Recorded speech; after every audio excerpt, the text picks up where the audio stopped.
So in this video we are talking the types of sentences. Sentences कितने type के होते हैं ये जानना आपके लिए बहुत ज़रूरी है, क्योंकि ये जो सेंटेंसेस होते हैं वो यूज़ करे जाते हैं कहाँ पर, नरेशन में, बाकी सभी जगह पर, ठीक है। कुछ जगह पर नहीं करे जाते लेकिन पता होना ज़रूरी है। कोई पूछ ले तो टीचर्स कुछ डाउट्स में रख देते हैं, तो इसीलिए आपको डाउट में नहीं रहना है। इसलिए हमने क्या किया कि सेंटेंस को अच्छी तरह से डिफाइन करके बताया। जैसे कि हमारे पास में 5 टाइप्स ऑफ सेंटेंसेस हैं। The types of sentence, there are 5 types of sentences. 5 प्रकार के होते हैं, लिख लेना अपने नोट्स में। एसरेटिव सेंटेंस होता है, interrogative, imperative, optative and exclamatory. ये 5 प्रकार के होते हैं। एक एक करके डिस्कस करते हैं। जैसे कि एसरेटिव सेंटेंस है, ठीक है। तो पहला है एसरेटिव सेंटेंस। क्या है? अ सेंटेंस दैट स्टेट्स और डिक्लेयर समथिंग कॉल्ड एसरेटिव और डिक्लेरेटिव सेंटेंस। मींस एक ऐसा सेंटेंस जो कुछ स्टेट्स करे, कुछ बोले और कुछ डिक्लेयर करे, कुछ घोषणा करे, उसे ही हम बोलते हैं क्या? या तो उसे बोल दीजिए एसरेटिव सेंटेंस या फिर डिक्लेरेटिव सेंटेंस। ध्यान रखना एसरेटिव सेंटेंस 2 टाइप्स के होते हैं जो आप सेंटेंसेस में पढ़ते हैं। जैसे एफर्मेटिव सेंटेंस पढ़ लिया आपने, नेगेटिव सेंटेंस पढ़ लिया, वो दोनों इसी के पार्ट होते हैं, ठीक है। और ये भी मेंशन करना जरूरी है कि in the end of the sentence full stop mention होता है, ठीक है। तो एसरेटिव सेंटेंस होता है। जैसे कि आई वंडर्स, मैं आश्चर्य करता हूँ, वेयर, या मैं सोचता हूँ, वेयर माई कैट डिसअपीयर्ड, कि मेरी बिल्ली कहाँ गायब हो गई, ठीक है। तो मेरी बिल्ली कहाँ गायब हो गई, ये मैं आश्चर्य करता हूँ। तो ये स्टेटमेंट है, एक क्या है, डिक्लेरेशन है। They do not eat veggies, veggies लिखा हुआ है, वेजीज माने वेजिटेबल्स ही, ठीक है। दूसरा मीनिंग ये लिख दिया शॉर्ट करके। तो वो क्या नहीं खाते, वो सब्जियां नहीं खाते। क्या खाते हैं पता नहीं। देख, इंटरोगेटिव सेंटेंस।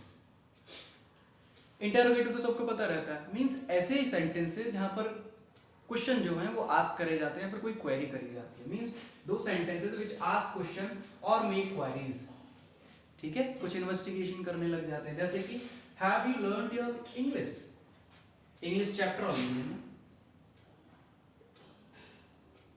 तो हम बोलेंगे have you learned your English chapter, क्या तुमने अपने इंग्लिश का पाठ याद कर लिया है, ठीक है। आगे देखो, वेयर डू यू लिव, तुम कहाँ रहते हो। हम सीधे से पूछ रहे हैं, किसी क्वेरीज कर रहे हैं, तुम कहाँ रहते हो, क्या तुमने वो कर लिया है। तो ये क्या है, इंटरोगेटिव है। इम्पेरेटिव सेंटेंस, इम्पेरेटिव सेंटेंस कौन कौन से होते हैं? देखो, दो sentences which shows command, command माने आदेश, ऑर्डर, उस पर कमांड करी जाए। एडवाइस, सलाह, और रिक्वेस्ट माने प्रार्थना। ये शब्द जहां पर आ जाएंगे वो इंपेरेटिव होगा। जैसे कि शट द डोर, दरवाजा बंद करो, तो कमांड दे दिया हमने, ऑर्डर दे दिया। प्लीज ओपन द डोर, हमने बोला दरवाजा खोल दो कृपया, तो हमने रिक्वेस्ट करी, ठीक है। कौन है ये रिक्वेस्ट है? टेक रेस्ट, हमने बोला आराम करो, आराम करो, ठीक है।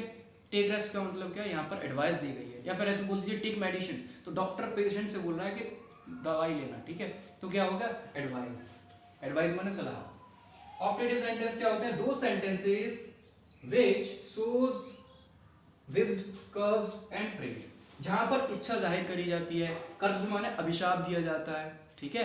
देखो, कर्ज माने अभिशाप देना होता है, और एक वर्ड होता है एनाथेमा,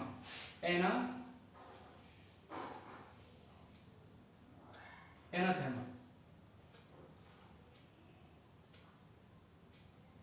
ठीक है। एनाथेमा माने भी अभिशाप देना होता है। अपनी टीचर से पूछना, ठीक है, कि मैम ये एनाथेमा माने भी अभिशाप होता है क्या? तो एनाथेमा माने में भी अभिशाप होता है। मींस कर्ज माने भी अभिशाप और एनाथेमा माने भी अभिशाप। किसी को श्राप दे देना, बोलते ना चमर जा तू, तो वही होता है अभिशाप देना।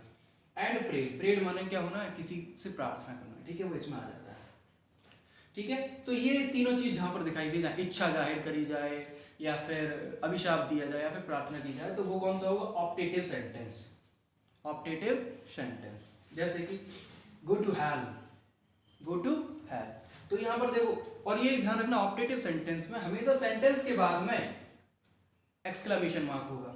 जैसे कि देखो, यहाँ पर गो टू हेल लिखा है, may you live long exclamation mark, may God help you exclamation mark. तो ये पहचान होती है ऑप्टेटिव सेंटेंस की, सेंटेंस के एंड में क्या होगा, एक एक्सक्लेमेशन मार्क होगा। तो गो टू हेल कहते हैं कहां पर जाओ, नरक में जाओ, तुम कहां जाओगे, नरक में। तो गो टू हेल का मतलब अभिशाप दे दिया, श्राप दे दिया हमने।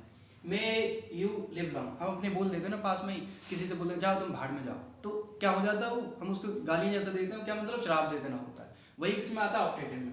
मे यू लिव लॉन्ग, तो मे यू लिव लॉन्ग का मतलब क्या है, तुम्हारी उम्र लंबी हो, तुम लंबे, है ना, तुम ज्यादा समय तक जियो। तो कहने का मतलब क्या, may you live long.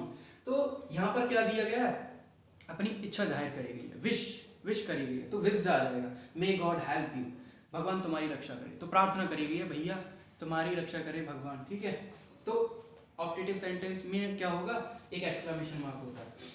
Exclamatory sentence दो sentences which shows sudden feeling और एक्सप्रेशन। ऐसे सेंटेंसेस जहां पर सडन फीलिंग्स आ जाए और एक्सप्रेशन दिखाया जाए, तुरंत ही अपने अंदर से आए।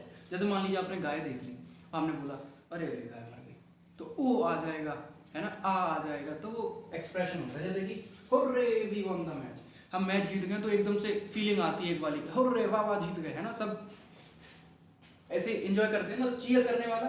तो क्या है, एक सडन एक्सप्रेशन। तो कौन सा, हुर्रे माने एकदम खुशी दिखाना।